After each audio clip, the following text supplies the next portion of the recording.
اس میں کچھ بولنے سے پہلے میں عرض کر دوں ہمارے جو آئے ہوئے ہیں مہمان، اب تو ان کا بہت بہت استقبال ہے، دل سے خوش آمدید سواگتم۔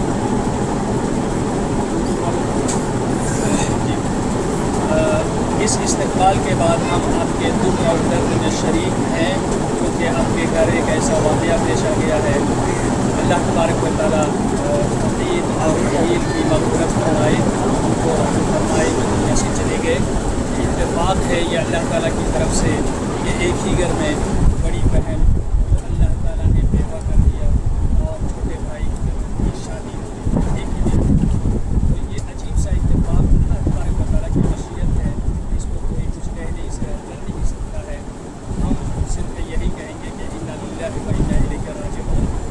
اللہ تعالیٰ کی مغفرت فرمائے اور آپ لوگوں کو صبر عطا فرمائے، جزا فضا نہ کریں۔ اللہ تعالیٰ کی مشیت کی اسی میں مصلحت ہے، اس لیے اس پر صبر کریں، اللہ تعالیٰ کو اجر دینے والا ہے انشاءاللہ۔ ایسے حالات میں ایک مسئلہ بنتا ہے، 3 دن کم از کم صوم منانے کے ہوتے ہیں، جس گھر میں میت ہو جائے کم از کم 3 دنوں تک صوم منانا ہے۔ لیکن شادی بیاہ اگر پہلے سے فکس ہے، ہال وغیرہ یا ٹینٹ وغیرہ کرائے پر لیے ہوئے ہیں، ان کو آگے پیچھے نہیں کیا جا سکتا ہے، تو ان 3 دنوں کے اندر شادی بیاہ کیا جا سکتا ہے، لیکن اس کو جتنا مختصر کیا جائے، بہت زیادہ اس کو اس طرح سے جیسے ہوتا ہے عام طور پہ خوشیاں منانا اور بہت سارا کچھ کرنا ہے، اس طرح نہ کر کے اس کو مختصر سے مختصر کیا جائے، یہی زیادہ بہتر ہے، کیونکہ گھر میں اس طرح کے واقعات ہوئے ہوئے ہیں۔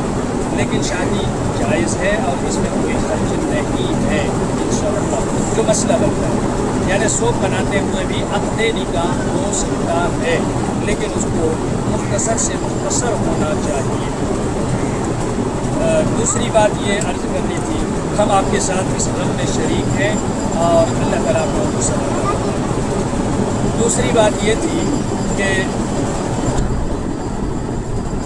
ہم یہ جو عقد نکاح کہہ رہے ہیں، یہ سنت ہے اللہ کے رسول صلی اللہ علیہ وسلم، اور سنت جیسے ہم نماز ادا کرتے ہیں، سنت نماز پڑھتے ہیں، تو ہمارے لیے سب سے پہلے طہارت حاصل کرنا ہے۔ اگر نہائے نہیں ہے تو نہانا پڑے گا، اس کے بعد وضو کرنا پڑے گا، اس کے بعد پاک صاف کپڑے پہننے ہوں گے، پھر پاک صاف جگہ پر کھڑے ہو کے قبلہ کی طرف منہ کرنا ہوگا، پھر اللہ اکبر کہہ کر 2 رکعت پڑھیں گے، تب وہ سنت نماز ہوگی۔ نہایا نہیں، وضو نہیں کیا، کچھ بھی نہیں، ایسے کھڑے ہو گئے، نماز ہونی چاہیے۔ اس کو کوئی سنت کہے گا؟ یہ کوئی سنت نہیں ہے۔ اگر نکاح سنت ہے تو اس کو اسی طریقے سے کرنا ہوگا جیسے سنت نماز کو طریقے سے ادا کریں تو وہ سنت نماز ہے۔ نکاح اس وقت سنت ہے جب اس کو سنت کے مطابق کریں گے، اور سنت کے مطابق کرنے کے لیے چند چیزیں ہیں، ان میں سے ایک اہم ترین چیز ہے جو ہم وجہ بارات کی شکل ہے۔ میں عرض کر دوں، یہ ایک ایسا رسم ہے جو آپ کے علم کے لیے بھی، اور کوشش کریں کہ اس کا خاتمہ ہو۔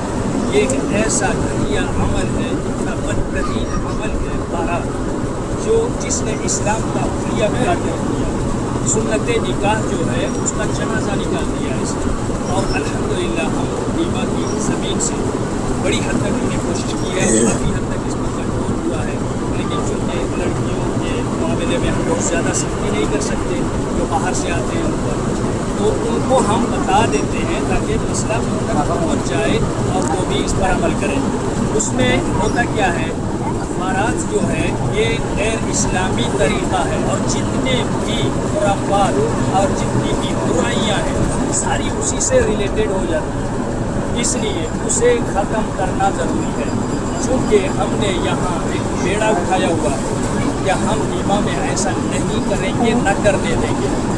تو آج چونکہ آپ لوگوں کو علم نہیں تھا، آپ لوگوں نے ایک بڑی تعداد بارات کی شکل میں یہاں تشریف لائے ہوئے ہیں، چونکہ ہم نے پروگرام بنایا ہوا یہاں کوئی بھی نکاح نہیں پڑھائے گا، اور میں نے اس کو انکار کیا ہوا تھا، اور میں نے صاف انکار کیا ہوا تھا کہ کوئی ہمارے نیما کے عالموں میں سے نکاح نہیں پڑھائے گا۔